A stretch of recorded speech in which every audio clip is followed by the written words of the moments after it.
Today on FletchTALKS, more with Circe Link and Christian Nesmith. School Crossing is an intense drama about a retired police detective who takes a last stand against school shootings by placing himself in front of his local elementary school, upsetting the community and the political forces around him. School Crossing not only asks the important questions, it offers real, workable solutions to the recurrent tragedy of school shootings. School Crossing, in paperback and for Kindle at Amazon.com. Or save 15% when you buy this or any other Fletcher Roden paperback from FletcherRoden.com. Christian, you mentioned your gig, the band Led Zeppelin. Yeah. This is one of the more popular of the Zepp tribs. They are. Venture to say. Yeah. Tribute bands are popular right now. This seems to be like a golden era for trib bands. To what do you attribute that? Well, I think there's just so little fresh and honest music coming out now. Whereas, like we were talking about, the development of bands in a record label, these are all the bands that these tribute bands are based on. You know, the Led Zeppelins and the Beatles and you see a lot of, Journey, and you see Aerosmith and AC/DC and classic rock. And it's because this rock was so much more honest. It was developed from the heart. It wasn't a prepackaged little pop ditty. It had depth, and it had soul, and it had artistry, craft. Artistry and craft. There's that aspect of it that you could argue that it was federal funding cutting the arts programs. You could argue that it was the ubiquity of VCRs and TV that got people watching entertainment more than learning how to play guitars. You could argue that it was the fascination with being a rock star versus an artist. All these things, I think, created a perfect storm that now we're seeing the fruits of, which is kids that they can make a collage of music as a garage band. You can take pieces of things together and sing over it, and that is a song, and that is making music. But it is making music, but sitting down and knowing how to play, in a chord and making music of your own, trying to do something new. Well, Robbie has a great thing. What is Robbie Rich has a little sort of anecdote that he tells, that he says, it used to be that you would get, the bands were formed you get a guy who was into,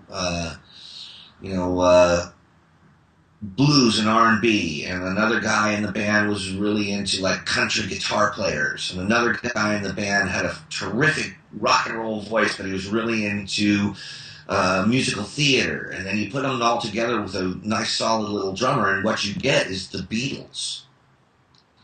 But now what happens is you go to some, Disturbed concert, and you get five little teenagers all wearing Metallica shirts, and they say, "Hey, you like that band? I like that band. Well, let's make a band like that." So what they're doing is that they're taking their focus down to this little narrow place. There's no diversity in expression. They're total homogeny. Yeah, they're not into Chet Baker and Strength in Numbers and the Carpenters, and they're into Metallica, and so that's what their band is based on. And so you get these XM radio stations that are all genre based, and that every single song, from song to song, sounds like the song before it. It is the reason why they're popular is that the crowds, the audience, is responding to this music that has that diversity. rather than these new bands that are just one hit at a time, if you're lucky, and have no legs. Zeppelin has legs. The Beatles have legs. Even bands like Van Halen have legs. They've been around and they experimented.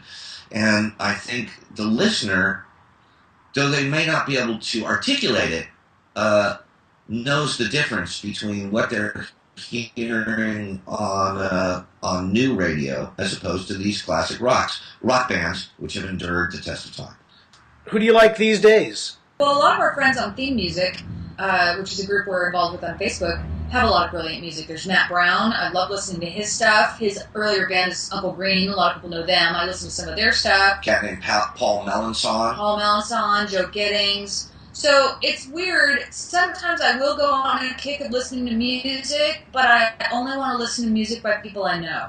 Yeah. I don't know why. I'm not saying that other music isn't good, but there's something inspiring to me about other artists who are pushing the rock up the hill in the Sisyphean way. You know, we keep at it, and other musicians. Is that Sisyphean or Sisyphean?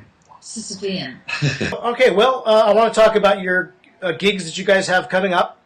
One of the big ones is the Monkees Convention. Now, your father, Christian, is Michael Nesmith of the Monkees fame. I love and respect him, and I am proud of everything that he has done, and I'm not him.